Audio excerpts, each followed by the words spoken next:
제가 한 번 더 읽어 보겠습니다. 잘 한번 다시 들어보세요. 여호와께서 이르시되 너의 성냄이 어찌 합당하냐 하시니라. 요나가 성에서 나가서 그 성 동편에 앉되 거기서 자기를 위하여 초막을 짓고 그 그늘 아래 앉아서 성읍이 어떻게 되는 것을 보려 하니라. 아멘. 우리는 약 3,000년 전에 하나님을 향해서 크게 분노를 품은 한 사람을 만나고 있습니다. 그 사람은 하나님의 사람 요나였습니다. 요 말을 우리가 주목하는 게 필요합니다. 그냥 단순한 인간이 아니고 하나님의 사람, 하나님의 선지자 요나가 하나님을 향해서 크게 분노했더라, 그렇게 되어 있습니다. 얼마나 크게 분노를 품었으면 오늘 본문 앞절, 우리 지난주에 다른 말씀에 보게 되면 하나님을 향해서 죽여달라고 말했습니다. 분노가 아주 그냥 극에 달해서 하나님 나를 죽여주십시오, 그래 요청을 했다고 되어 있습니다. 왜 그렇게 분노했죠? 우리가 지난주에 살폈던 것처럼 어떤 일이 자기 뜻대로 되지 않아서 그랬습니다. 요나가 원했던 것은 뭐였죠? 자기가 가서 하나님 말씀을 니느웨에 전했을 때 니느웨가 문자 그대로 실제 멸망되기를 원했습니다. 그런데 반대 상황이 발생했습니다. 니느웨 사람들이 심판을 받은 것이 아니라 하나님의 역사로 인해서 구원을 받게 된 것입니다. 요나는 자기 뜻대로 되지 않는 상황을 받아들일 수 없어서 심한 분노에 사로잡혔더라, 그렇게 되어 있습니다. 그런데 요나의 분노가 하나님께 또 다른 문제를 야기시켰습니다. 다시 말하면 하나님이 보실 때 또 다른 문제가 발생했습니다. 그것이 무엇일까요? 과거에, 전에는, 요나가 그렇게 분노하기 전에는 죄악이 가득한 니느웨 사람들이 문제였습니다. 니느웨 사람들이 계속 죄를 지어서 하나님의 진노의 심판 아래 떨어졌고 하나님의 진노의 심판이 임할 그런 큰 문제 속에 있었습니다. 그런데 하나님이 그 문제를 해결하고 났을 때 이제는 하나님의 사람에게 문제가 발생한 것입니다. 하나님의 사람 요나, 하나님의 선지자 요나가 문제를 일으켰습니다. 그 문제는 신약성경 누가복음 15장에 나오는 돌아온 탕자의 사건과 아주 유사했습니다. 교회 좀 다니면 돌아온 탕자의 사건이 뭔지 우리 조금 알잖아요. 어떤 아버지 밑에 두 아들이 있었습니다. 근데 둘째 아들이 아버지를 반역하고 떠나서 아버지로부터 받은 재산들을 허랑방탕하게 다 쓰고 완전히 인생이 망가져 버렸습니다. 그런데 어느 날 자기 잘못을 깨닫고 아버지께 돌아왔습니다. 그때 아버지가 너무 기뻐서 그 아들을 받아줌과 동시에 잔치를 벌였습니다. 그런데 그 둘째 아들이 돌아오면서 또 다른 문제가 야기됐습니다. 큰아들이 이제 분노하게 된 것입니다. 아버지와 함께 살던 큰아들이 집 밖에서 분노하면서 집에 들어가지 않은 것입니다. 왜 그랬죠? 왜 큰아들이 분노한 것이죠? 재산 탕진하고 가문에 먹칠하고 돌아온 탕자를 위해서 아버지가 잔치를 벌이는 것을 도저히 받아들일 수 없었던 것입니다. 그래서 아버지가 집 밖에서 분노하고 있는 큰아들에게 가서 들어가자고 함께 즐기자고 설득했습니다. 그러나 큰아들은 끝까지 저항하면서 들어가지 않았습니다. 누가복음은 그 큰아들이 아직도 집에 안 들어갔다고 돼 있어요. 그 큰아들이 아직도 2000년이 되었는데도 아버지 집에 안 들어가고 몽리를 부리고 있다고 되어 있습니다. 그렇다면 아버지 집에 안 들어간 큰아들 누구 지칭하는 거예요? 첫째는 유대인들입니다. 누구라고요? 유대인들. 왜 이방인들이 왜 예수 믿고 구원받냐 이거예요. 왜 이방인들에게 하나님 자비 베푸냐 이거예요. 도저히 받아들일 수 없는 그들에게 하나님이 자비를 베푼 것을 우리가 용납할 수 없습니다 하고 유대인들이 지금 하나님 나라에 안 들어가고 있는 것이에요. 그러면 오늘날 이 큰아들 누구겠어요? 교회 생활하면서 자기 뜻대로 안 될 때마다 하나님 향해서 분노하는 사람들 지칭하는 것이에요. 하나님의 큰 뜻이 무엇인지를 이해하지 못하고 자기 원하는 대로 안 되면 하나님 앞에서 몽리 부리는 그런 사람들을 큰아들이라 지금 그렇게 말하는 것이에요. 오늘 본문 말씀도 이와 흡사한 구조를 가지고 있습니다. 큰아들이 몽리를 부리면서 아버지 집에 들어가지 않고 집 밖에서 데몬스트레이션을 하는 것처럼 하나님이 요나를 계속해서 설득하고 있지만 요나는 끝까지 하나님 뜻의 순복이 아니라 분노로서 저항하고 있다고 소개되어 있습니다. 그러면 오늘 본문 하나님은 설득하고 요나는 끝까지 하나님 앞에 분노로 저항하는 이 사건을 통한 하나님의 교훈이 뭐냐 이게 오늘 우리를 보고 뭐 하나님이 말씀하시냐 하는 것이에요. 제일 첫 번째로는 하나님이 인격적으로 대하며 던지는 질문에 바르게 반응하라고 교훈하고 계시는 것이에요. 다시 하나님이 우리를 어떻게 대하신다고요? 인격적으로 대할 때, 인격적으로 말씀하실 때 그 하나님 앞에 바르게 반응하라. 이것이 첫 번째 교훈이에요. 다시 하나님이 우리를 어떻게 대하신다고요? 인격적으로 대하신다. 하나님 우리를 인격적으로 대하실 때 우리도 인격적으로 반응하고 우리도 인격적으로 말씀하시는 그분 앞에 인격적으로 순종하라. 그거 우리에게 말씀하는 것이에요. 굉장히 중요한 내용이지요. 사람들이 자꾸 하나님을 오해하는 거 뭐냐? 하나님이 오래 참아주시면서 인격적으로 자꾸 말씀하시는 거거든요. 인격적으로 우리를 대해 주시는 거거든요. 근데 잘 안 들어요. 그러면서 마음의 어겐스트가 뭐죠? 하나님이 살아계신다면 직접 보여주시든지 아니면 내 다리를 부러뜨려 가지고도 나를 고쳐주십시오, 이런 식으로 접근하려고 한다는 거예요. 하나님 그렇게 하실 수 있습니다. 그러나 하나님 그렇게 하시지 않고 하나님은 우리를 항상 인격적으로 대하신다는 것이에요. 그거 어디에서 볼 수 있어요? 요나서 4장 4절 말씀인데 다시 읽어보십시다. 다 같이 시작.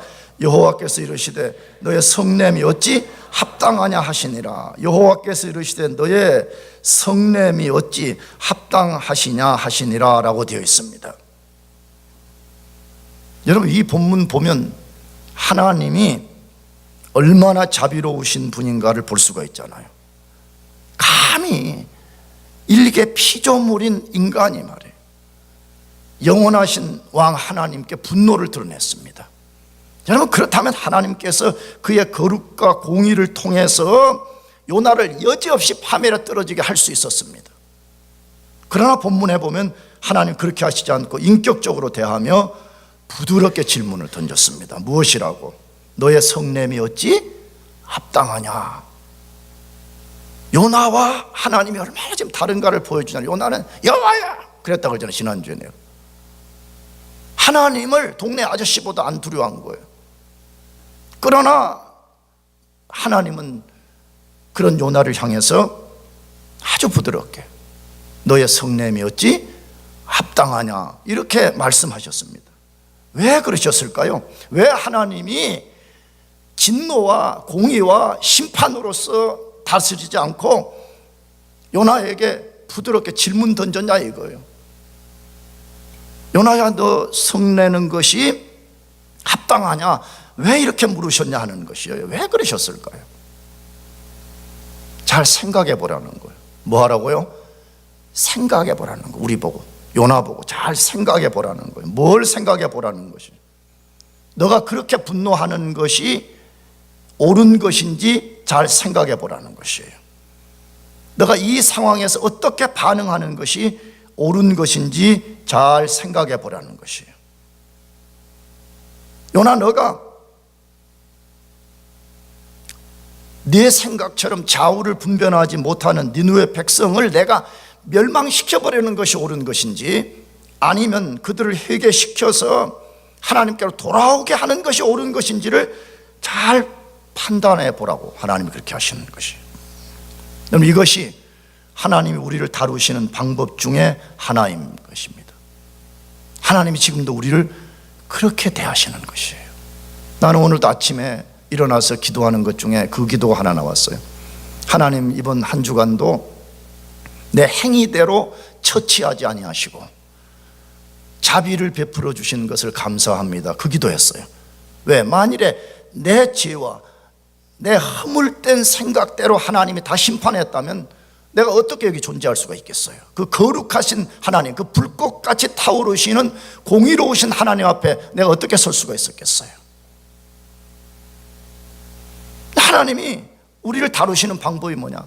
하늘에서 천둥과 번개를 쳐서 우리를 꺾어버리시는 방식이 아니라 계속 우리에게 질문을 던지는 것이에요.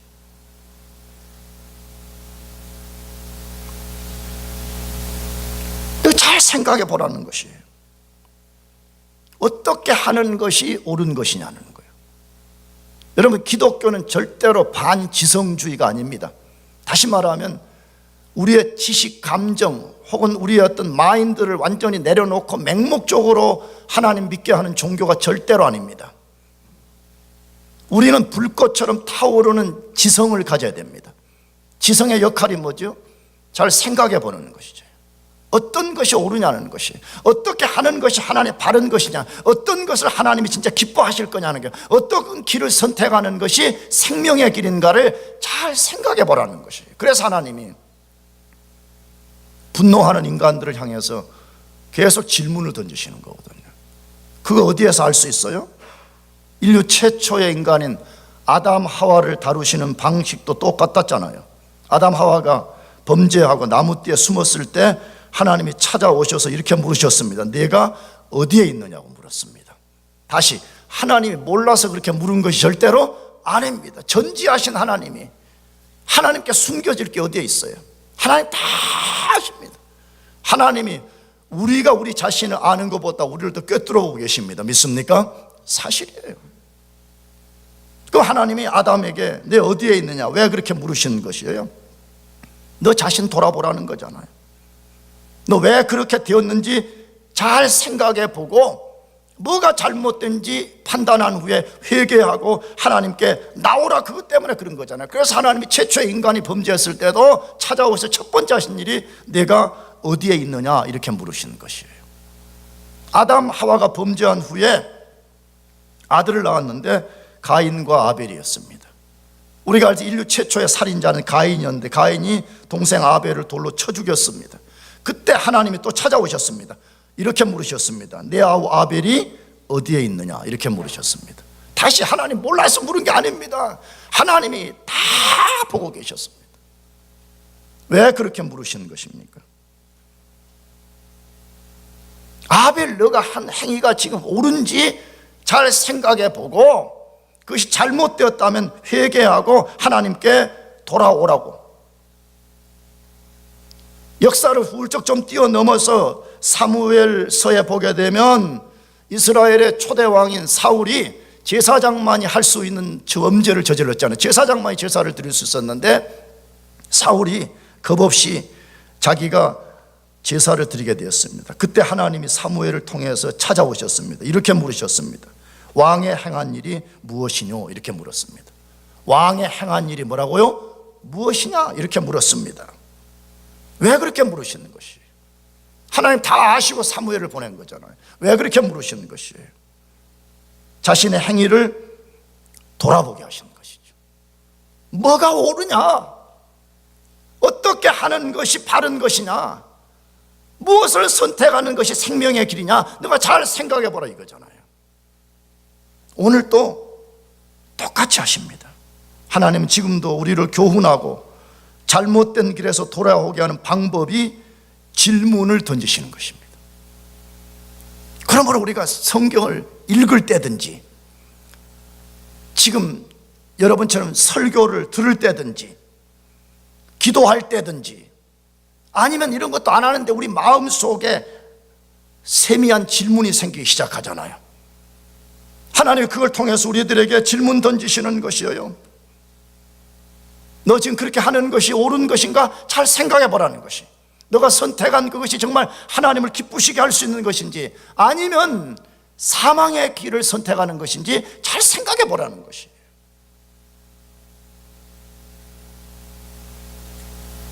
그래서 우리가 하나님의 음성, 질문, 이걸 잘 듣는 것이 필요해요. 만일에 우리가 그 질문을 받고 잘못되었다면 우리는 돌이켜서 하나님께로 돌아가야 됩니다. 왜? 그것이 살 길입니다. 아멘. 그건 많이 살 길이에요.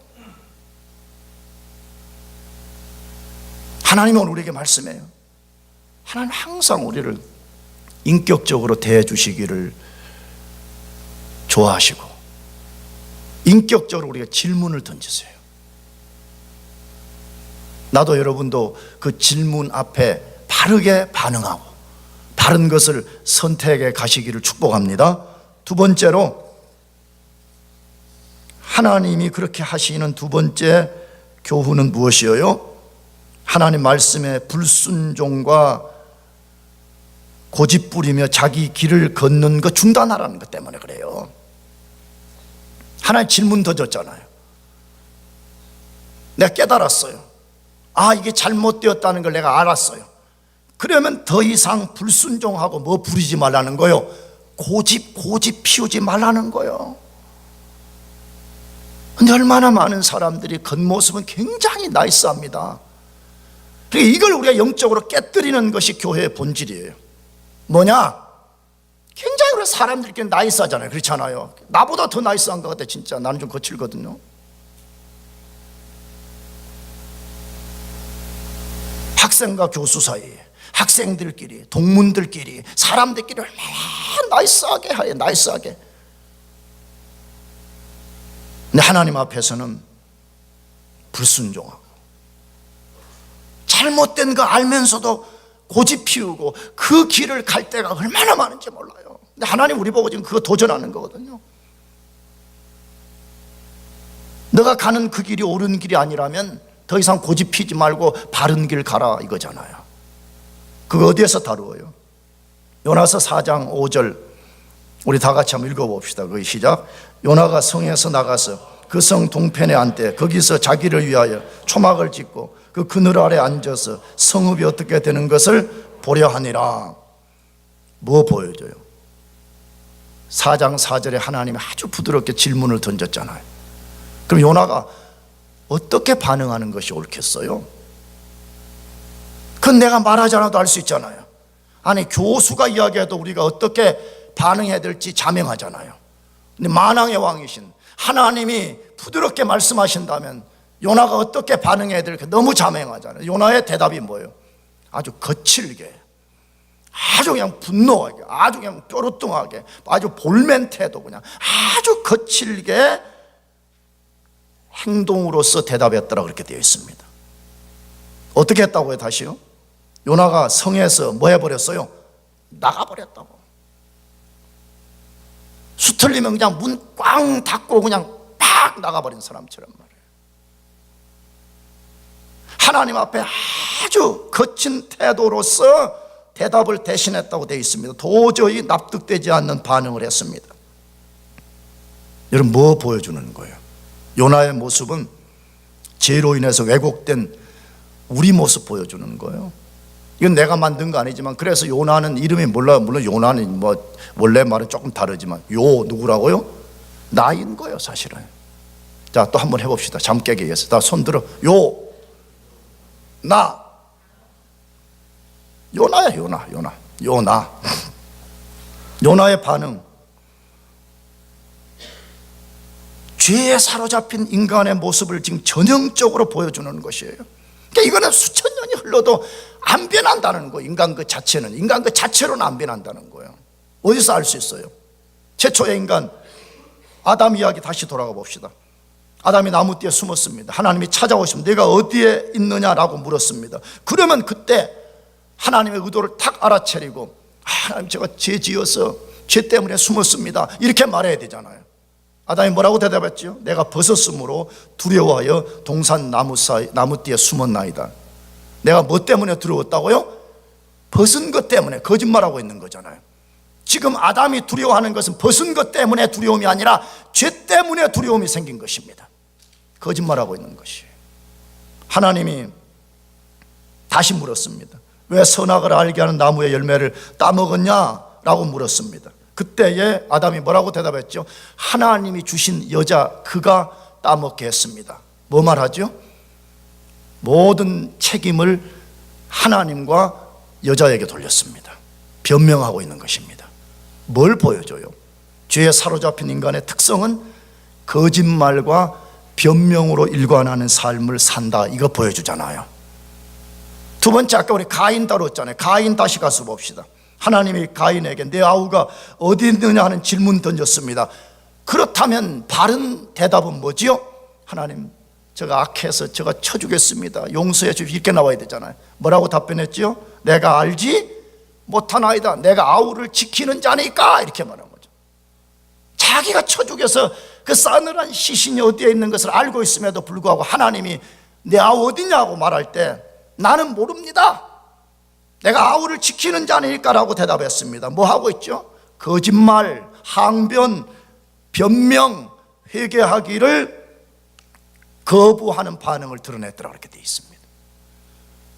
그렇다면 수천 년이 지난 요나의 행위의 구체적인 내용이 뭐냐, 요나가 도대체 하나님의 거친 행동을 한 그 구체적 내용은 뭐냐 하는 것이에요. 첫 번째로 성을 나갔다 그랬죠. 뭘 나가버렸어요? 성을 뛰쳐나가 버렸습니다. 여러분, 이건 뭘 말하는 것이에요? 다시 불순종의 길을 선택한 것입니다. 다시 불순종의 길을 선택했어요. 불순종의 길을 가는 게 하나님께서 고난 통해 가지고 다시 순종의 길 가게 만들었어요. 다시 마음에 안 드니까 다시 불순종의 길로 접어들었더라, 그렇게 되어 있습니다. 왜 이게 불순종이에요? 하나님이 그 성에 가서 말씀을 전하라. 다시 말하면 니느웨 성이 너의 사명지라는 거예요. 근데 하나님이 한 번도 그 사명지를 떠나라고 말씀하신 적이 없었습니다. 하나님이 떠나라고 해서 떠난 것이 아니에요. 자기가 마음 안 드니, 자기가 수틀리니까, 자기 뜻대로 안 되니까, 자기 분노를 못 견뎌서 자기가 하나님의 사명지를 스스로 떠나버리는 것이에요.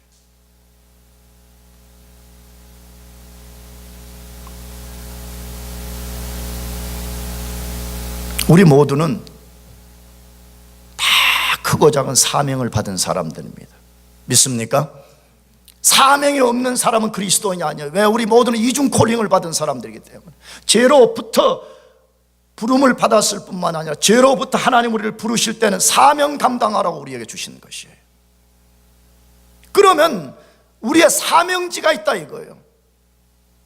여러분, 우리 사명지를 떠나려면 하나님의 명령이 있기 전까지는 떠날 수가 없습니다. 근데 우리가 수틀리면 떠나버립니다. 마음에 안 들면 떠나버립니다. 그러니까 우리의 삶이 다시 불순종의 삶을 답습하는 거 아니에요? 사랑하는 교우 여러분들, 하나님이 그만두라고 하기 전까지는 우리는 그만둘 수 없습니다. 하나님이 떠나라고 하시기 전까지는 우리는 떠날 수도 없고 끝까지 순종해야 됩니다. 아멘이죠? 두 번째로 요나의 구체적 행위는 뭘 말해죠? 자기 위하여 초막을 지었다라고 되어 있습니다. 자기를 위해서 뭐 지었다고요? 초막. 성을 뛰쳐나가서 그 다음 한 일이 뭐라고요? 뭐 지었어요? 초막. 초막이란 말은 뭐 풀 갖고 대충 그냥 이렇게 초가집도 아닌 거죠, 사실은. 초가집은 굉장히 뽀다나서 요즘은 민속촌 이런 데 가면 볼 수 있잖아요. 그러니까 뭐 소라다니 뭐 지푸라기 좀 뭐 자풀도 좀 찾아봐 가지고 만들었겠죠. 뭐 보여주지요? 하나님 그분과 그분의 일에 전혀 관심이 없었습니다. 오직 자기만 생각하는 사람이었습니다. 그래서 뭐라고 초막을 지었다고 묘사했어요? 다시 본문에 누구를 위해서 초막을 지었어요?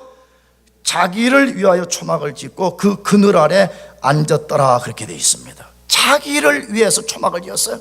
하나님의 뜻, 하나님의 의도 전혀 관심 없어. 오직 이게 나에게 유익이 되냐 안 되냐, 내 자존심을 살리냐 안 살리냐, 나한테 편리하냐 안 편리하냐.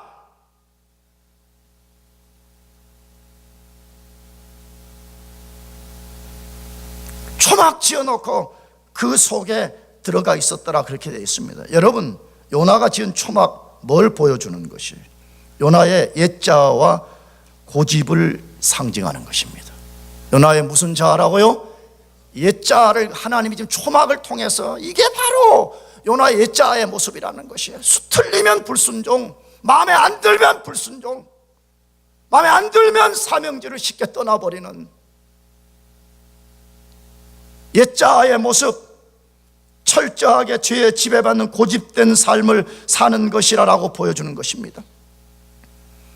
잘 생각해보세요. 하나님의 사람이 그렇게 할 것이라고 믿어지지 않는 초라한 모습을 보이고 있습니다. 하나님의 선지자로 부름받은 사람이 옛자와 자기 고집에 지배되어가지고 아주 초라한 초막 속에 들어가서 비참한 모습을 하고 있는 것을 한번 상상해 봅시다. 우리는 어떻습니까? 불쾌한 일만 생기면 성을 뛰쳐나가 초막을 짚고 있지는 않습니까? 기분 나쁜 일만 생기면 초막 속으로 들어가 자기 연민에 빠져 있지 않습니까? 조금만 수틀리면 초막 속에 들어가서 모든 사람의 접근을 허용하지 않고 그 속에서 담을 쌓고 살고 있지는 않는지를 돌아볼 필요가 있는 것입니다. 사랑하는 교우 여러분, 옛자의 초막을 과감히 헐어버립시다. 아멘? 여러분, 이게 신앙생활 하는 거예요. 아멘이에요. 여러분, 신앙생활하는 교회 와서 폼 잡는 거 절대로 아니에요. 내가 다시 말해요. 혹시 오해하지 말고, 교회는 찬양이나 좀 부르고, 교회에서 몇 가지 액티비티나 하고, 교회 와서 내가 무슨 뭐 장로다 목사다 뭐 그런 거 폼 잡는 거, 그런 게 신앙생활 하는 게 아니에요.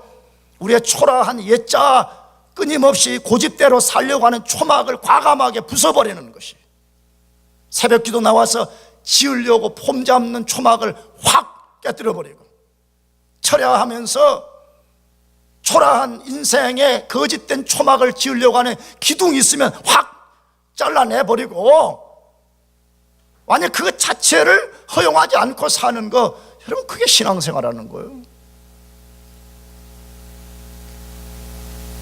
신앙생활이라는 것이 자기 하고 싶으면 하고, 하고 싶지 않으면 안 하고, 그건 믿음으로 사는 게 아니잖아요. 진짜 내가 하나님 믿음으로 사는 것은 내 인생의 옛자와 고집, 죄를 상징하는 초막을 계속해서 헐어버리는 것입니다. 할렐루야. 그거 헐고 사는 것이에요. 세 번째로 요나 뭐 했다고 그래요? 성읍이 어떻게 되는 것을 보려 했다, 그렇게 돼 있습니다. 성 뛰쳐나갔어요? 초막 속에 들어갔어요? 거기서 뭐 했다 그래요? 니느웨 성이 어떻게 무너지는지 보자, 이렇게 했다는 것이죠. 뭘 보여줘요? 하나님의 사람들이 불순종의 길을 가게 되면 얼마까지 악해질 수 있는지를 보여주는 것이에요. 여러분, 우리 속에 이것이 무서운 적이라는 것을 깨달아야 돼요. 얼마나 많은 사람들이 요나처럼 하는지 모르죠. 자기가 수틀리면 안 해요. 그리고 반대편에 있는 사람들이 어떻게 되는지 지켜보겠다는 거, 나 없이 잘 되는지 보겠다는 것이죠. 굉장히 악한 모습인 것이죠. 요나가 끝까지 니느웨가 멸망되기를 바라고 그 초막 속에서 어떻게 반전인지 잘 모르겠었는데 상상이 돼요. 빼꼼하게 들어봤겠지. 언제 불타버리나, 언제 지진이 나가지고 그냥 싹 없어져 버리나, 그거 바라보고 있었더라, 그렇게 돼 있잖아요. 왜 그러는 것이에요? 니느웨 백성들 구원받는 것 받아들일 수 없어서 그랬습니다. 그들이 구원받을 수 있도록 결정하신 하나님의 결정을 도저히 자기는 못 받아들이겠다는 것이. 여러분, 우리 모습 그런 거 없는지 점검해 봅시다. 요나는 어쩌면 우리의 자화상일 수 있습니다.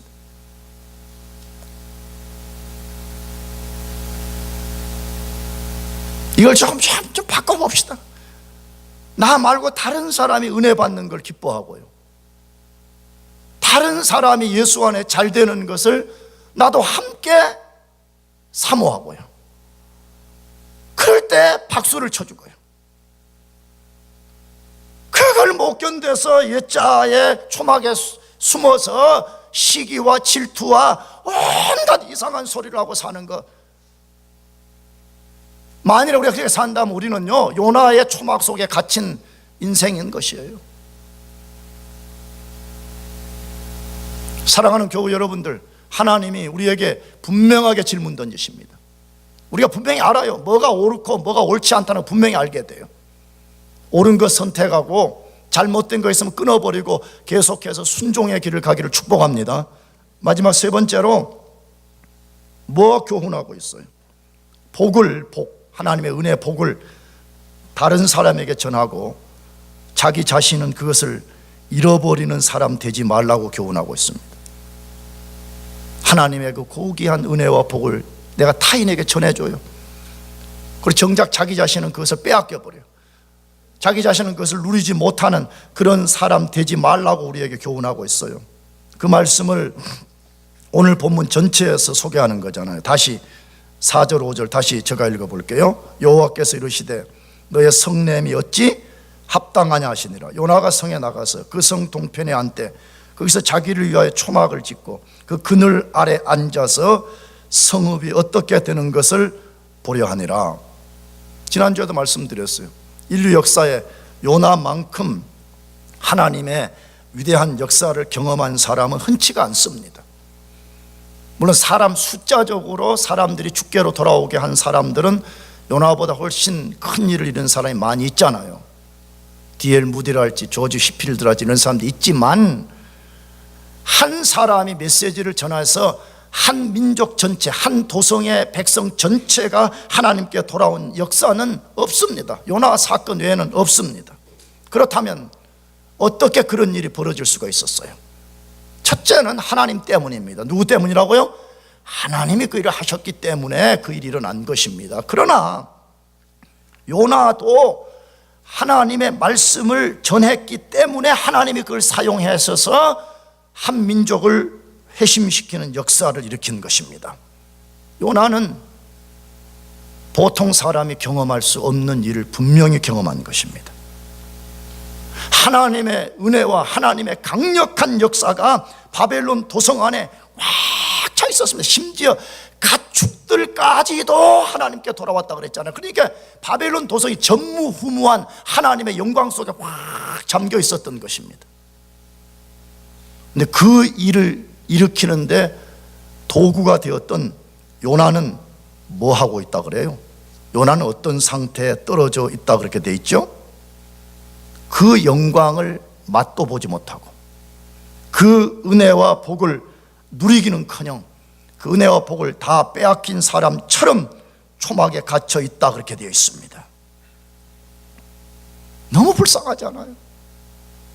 지금 자기 눈앞에 자기가 일으킨 그 놀라운 하나님의 역사가 자기 눈앞에 펼쳐지고 있는데 자기는 그것을 맛보기는커녕 초라하게 그지없는 초막 안에서 불가능한 일을 기대하고 있는 거잖아요.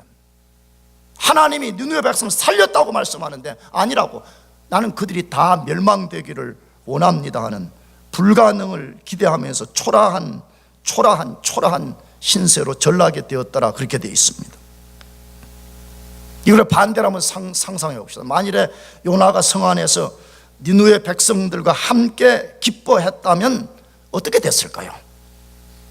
그 성을 도망가지 않고 회심한 하나님의 백성들과 니느웨 백성들과 함께 그 일을 기뻐했다면 어떤 일이 벌어졌겠어요?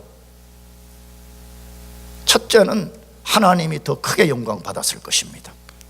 하나님 더 크게 이 불쌍한 니느웨 백성들 위해서 하나님이 당신의 선지자를 보내주셨습니다. 하나님 감사합니다. 백성들이 더 크게 영광 돌렸을 것이에요. 그것뿐만 아니라 요나도 굉장한 칭송을 받았을 것 같아요. 나는 항상 이 본문을 읽으면 무슨 생각이 드냐 그러면 어쩌면 니느웨 사람들이 너무 감사해가지고 요나 동상 만들어줬을 것 같아요. 요나 뭐 만들었다고? 동상 하나 만들어. 왜? 보편적 반응이 그런 거잖아요. 여러분도 그래요. 나는 지금 나 60이 다 돼가는데 난 지금도 나를 예수 믿도록 해준 분들을 잊어버리지를 못해요. 학교 다닐 때 그토록 이 못난 인간 예수 믿게 하려고 그렇게 전도해 줬던 친구, 지금 우리 시골교회 장로 됐다 그러더라고. 언제 한국 가서 내가 밥 한번 사주려고 그래. 할렐루야. 그 장로님 지금 모를 거예요. 그러지 인도네시아에 있는 선교사님, 우리 외사촌 누님, 어린 나의 코 묻은 손을 잡고 다니면서 항상 요한복음 3장 16절 노래로 알려주고 왜 예수 믿어야 되는지, 사실은 그런 것들이 내 마음의 강팍을 두드리고 녹여서 내가 어느 시점에 예수를 믿게 되는 것이거든. 그래 지금도 나는 내 예수 믿게 해주신 분이 하나님이시지만 그 수단으로 쓰여진 사람들의 고마움을 잊어버릴 수가 없는 것이에요. 이거는 보편적인 반응이에요. 그래서 여러분, 이번에 우리가 잃어버린 영혼을 구원해야 돼. 아멘이죠? 여러분, 우리가 전도해서 우리가 초대한 사람이 복음 듣고 예수 믿으면 그 사람 평생에 못 잊어버립니다. 얼마나 기쁜 일이에요. 요나가 어쩌면 니느웨 백성들로부터 동상 만들어서 칭송받고 박수 받을 수 있었던 사람이었습니다. 그런데 요나 스스로 불순종의 길을 선택함으로 모든 영광, 모든 좋은 기회를 빼앗기고 말았습니다. 누가복음 15장에 나오는 돌아온 탕자의 형님 같은 모습이었습니다. 그 형님 어떤 분이에요?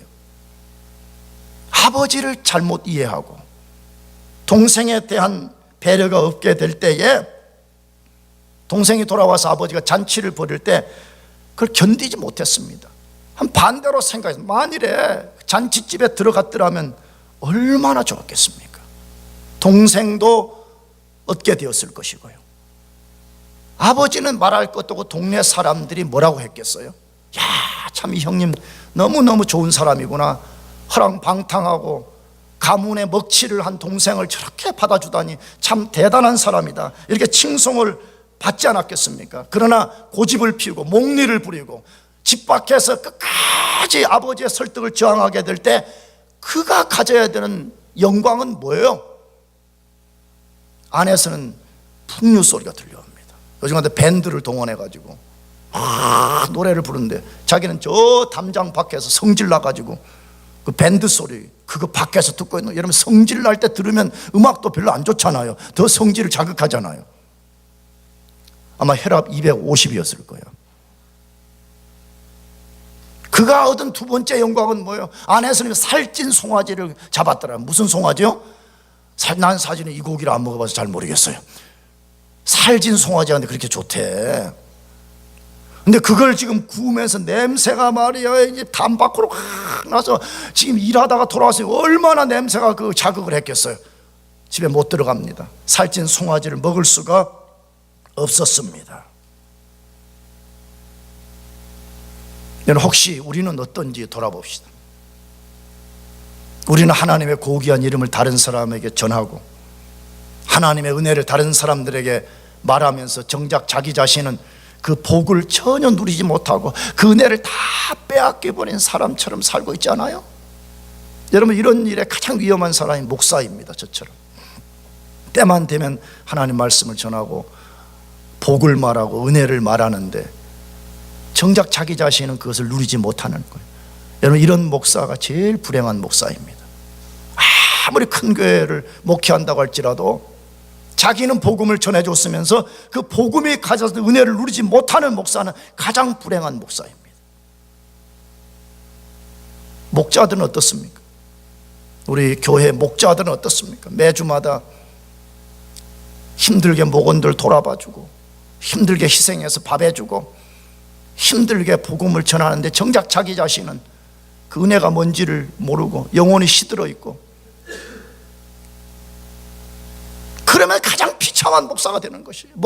목자가 되는 것이에요. 성도들 여러분은 어떻습니까? 허망한 말들,